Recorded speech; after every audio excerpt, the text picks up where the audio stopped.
Every day there are billions of websites waiting to scam and defraud you. That's right, billions with a B. 13 Investigates reporter Sierra Putman learned Google alone blocks 40 billion malicious pages a day. And Sierra, you actually found one that got through. And it devastated a local mom just looking for help. She said it stole her sense of security. Now she's speaking out to warn other vulnerable families. And for somebody to come in, pretend that they're going to help us. Vivian Collado has her hands full. A single mom of 3 kids with special needs. She thought she found a new resource to help make ends meet. Really? I was like, they're helping people like us. She applied for help through this website, claiming to be the Aaron Family Foundation. The site promised grants for the elderly and families with special needs. Another mom who says she was approved for a grant sent her the link.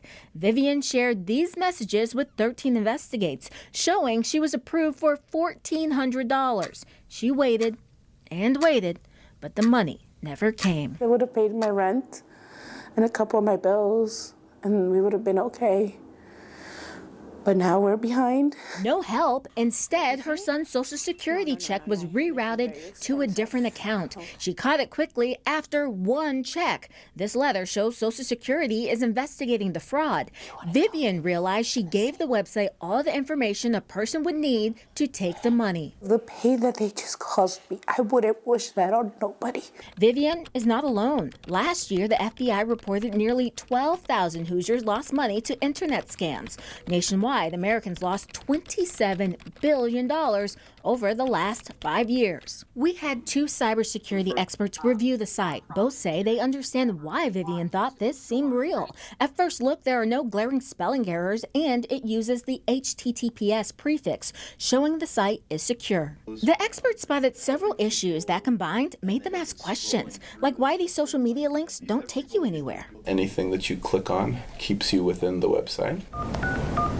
Even the phone number listed didn't work. Vivian thought she did her due diligence, even finding that the IRS lists the Aaron Family Foundation as a nonprofit. Shouldn't that be a sign that this is a legit group if they're a registered nonprofit? Yeah, that's very tricky. That is an indicator that you need to look for, but it's not an absolute. There is an Aaron Family Foundation, but when 13 Investigates reviewed its tax returns, the group reported giving money only to churches and organizations, not individuals. We tracked down the real Aaron family, and they told us this site is fake, even though it uses some real information. This is the person that supposedly I was talking to. The website Vivian used has pictures of people reportedly in key positions. We did a reverse image search. Turns out the people are real, but they do not work with this website, and these are not their real names. Obviously a very big indicator, red flag. 13 Investigates discovered the majority work for a cancer institute. The man Vivian thought she was talking to works at a university.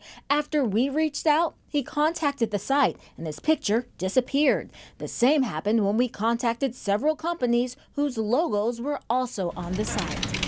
Even with all of those red flags, the website Vivian used still shows up as a top result in some Google searches. Asari thinks it's time lawmakers consider legislation that would put more responsibility on the government and businesses like web providers, hosts, and search engines to better verify these sites. You best believe that if Google could be held accountable for this site showing up in their search, that they would find a way to solve it too. 13 Investigates did reach out to Google. It doesn't comment on specific sites. It did say it blocks 40 billion pages of spam and malicious content every day, but it doesn't catch everything, which is why Vivian wants to warn others. It seemed real.